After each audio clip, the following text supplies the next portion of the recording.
Okay, I want to welcome everyone. We did just get through covering most of the early parts of Genesis that are unknown in the master class. And so I'm going to give the newsletter folks some insight into what we're covering. And also, the newsletter folks need this information as well. So we'll make it very short and sweet. But we'll just give you a little glimpse and a little synopsis of what we're covering about Genesis, because it's so very important. If you have a pen handy, fine. If not, you can always pause this and rewind later. But these are scriptures that all occurred before the second sentence of the Bible, in that age prior to the age that we're currently living in. You can't really call it the first age because the earth goes back too far. We don't know what the first age is. The first age was before the age of the dinosaurs at some point. But the age prior to this one, 20, 30, 40,000 years ago, was a lot different than what scientists say it was. And these are the scriptures that tell us and give us a glimpse into those ages. Genesis chapter 1, verses 1 and 2. Then Jeremiah chapter 4, verses 23 through 28. Isaiah chapter 14, verses 12 through 17. Ezekiel chapter 28, verses 12 through 19. And all of those texts, that's a lot of text for a time that nobody knows about, that occurred between the first and the second sentence of the Bible. So read through those verses in those chapters and just understand and be aware of what you're reading, and know that all of that happened at a time when conventional wisdom is there was nothing on this earth but Neanderthals, Cro-Magnons, etc. Now, I've got 10 little talking points here, little things that we needed to just bring out and recover and about Genesis, and these will be good for the newsletter people as well. So we'll just go right through them very quickly. Number one, we talked a lot about the fact that prior to the second sentence of the Bible, because of these scriptures that we just talked about, we know that there were cities, sanctuaries, nations, a fruitful place, a civilization. Now, we didn't talk enough in the earlier modules in the master class about the birds, the beasts, the flora, the fauna, the rivers, the lakes, the oceans, the atmosphere. All of these things God and the angels had to go about and clean up and restore and make ready before, the birds and the beasts could be brought forth, and certainly before man finally on the sixth day of the restoration, not the creation, the restoration. On the sixth day, God created man and woman. Now, that's number one. Number two, this was a Luciferian civilization in a very sort of a mini Luciferian age. We went the way of Lucifer for a long time there. And it became a vast angelic civilization that we don't even know how advanced we were. Certainly more advanced than we are right now. And that's just a fact that people have to get used to. Now, number three, God caused the flood. God caused much of the destruction of this earlier age, but God did not cause the darkness. God brought forth cutting winds that tore down sanctuaries. The flood tore down many things and destroyed many things, but the darkness and the contamination came from the war. That was from the Luciferians and the wars between God's people and Lucifer's people. And because of that darkness, that contamination, this was more than just a flood and a massive wind and cataclysm. There was contamination to be cleaned up. Now, in that earlier age, number 4 in our list, Lucifer and a third of his people were cast out of heaven. A third of the people of heaven were cast out because they followed Lucifer. That means they were cast out of heaven into the physical realm, and they were exiled into hiding in the physical realm. They cannot walk freely among the mortal creatures under the sun. They have to be in hiding. They are not to interact. How do you bind powerful, immortal, fallen beings like this? Well, you bind them with the promise of a far greater punishment, which is chains of everlasting darkness unto the end of the age, and then the lake of fire. They wouldn't even, if this further punishment is bestowed on them, they won't even get to follow their leader, their wicked leader, in the final battles of the age. There's just everlasting darkness, chains, and then death. And that is a deterrent, even for very powerful immortal beings. And they know that God, the Zun, his flying creatures, and the chief princes among the angels, they can enforce this. There are already angels that are further bound and will be bound in chains of darkness until the end, and then will die. So they know. And for the most part, but these are wicked beings, and they do press the envelope, and they do contaminate. They know that God is merciful, and they work it. Number 5, the days in Genesis were not 24 hours. Some may have been a century, some may have been 5 centuries. But what God did was he had various projects that are described very specifically in the Bible.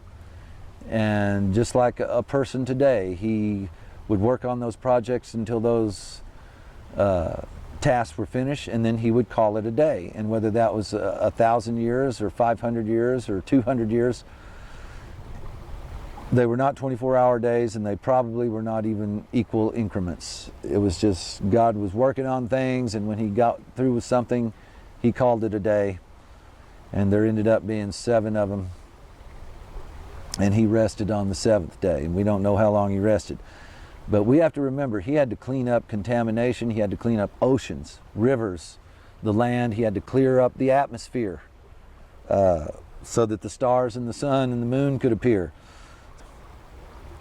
And I would assume that man was made and women were made on this earth, and they divided into tribes and hunted and gathered and made villages and populated the various lands, Nod, Eden, Censure, for probably at least 5 centuries before Adam and Eve were made.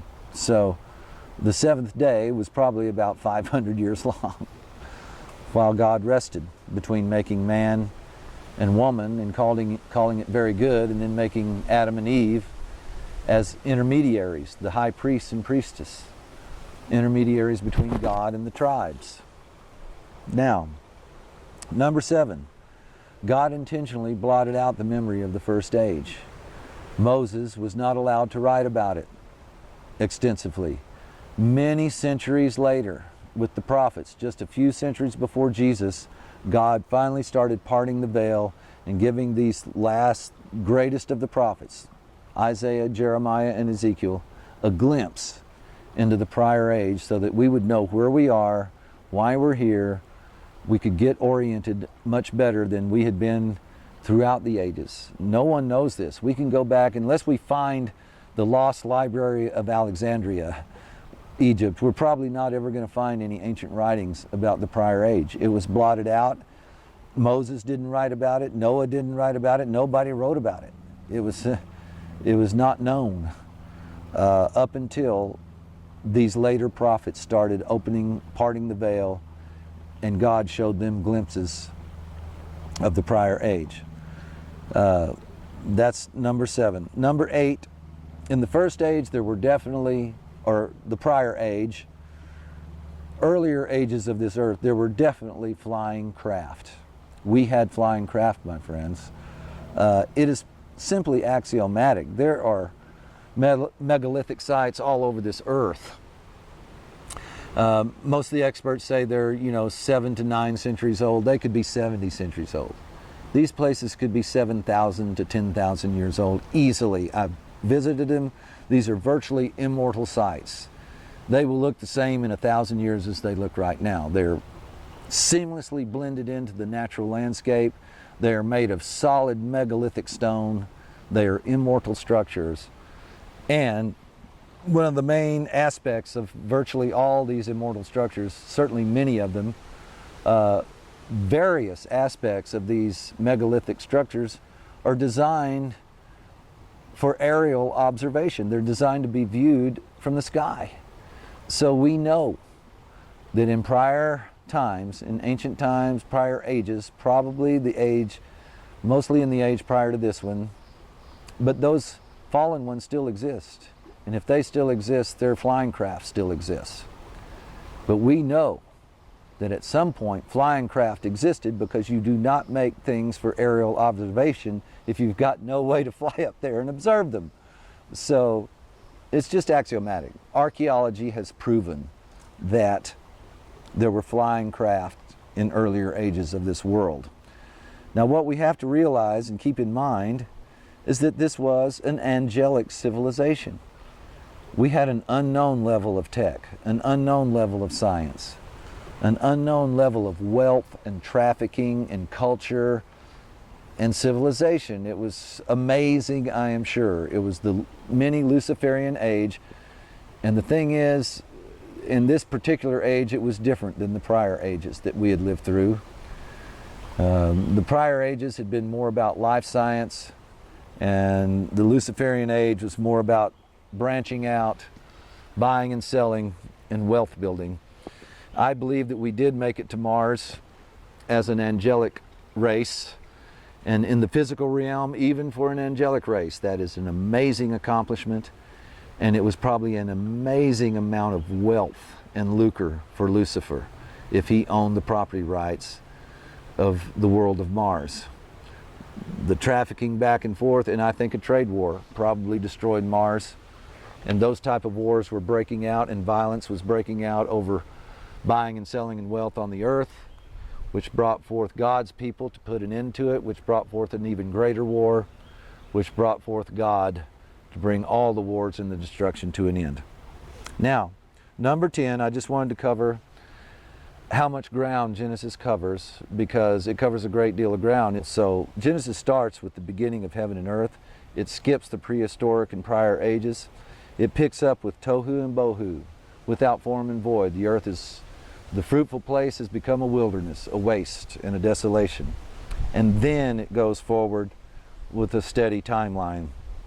And we come to Adam, and after Adam, Cain is exiled, Abel is killed, so Adam has another son, Seth, and that begins again the high priest line, though it was a defrocked order at this point. They had been expelled from the garden. But from Adam and through Seth, we come to Enoch, and Enoch also was in Genesis.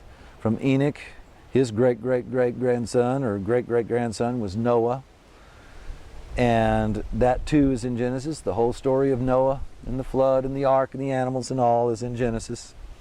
And after the flood, Noah had a son named Seth. One of his, I think his grandson was Eber. And Eber's great-great-grandson was Abram. And he was Abraham and was the father of Isaac. Took Isaac up on Mount Moriah, almost sacrificed him. God stayed his hand, showed him the ram in the bushes, and chose Abraham to be the father of faith. And from Abraham came Isaac, from Isaac came Jacob and Esau. Jacob traded Esau a bowl of soup for his birthright, and then cheated him out of his blessing by deceiving his father, blind Isaac, for the blessing. So he got the blessing and the birthright from his elder brother Esau, and then hightailed it out of Canaan and went to Laban. Many years later, he came back with 12 sons. Those 12 sons sold one of their brothers into slavery down into Egypt. He was in the dungeons of Egypt until he was about 28 to 30 years old. Came out of the dungeons and became the prime minister of Egypt. The Pharaoh loved him. He had divined the Pharaoh's dreams. He had avoided the destruction of a famine.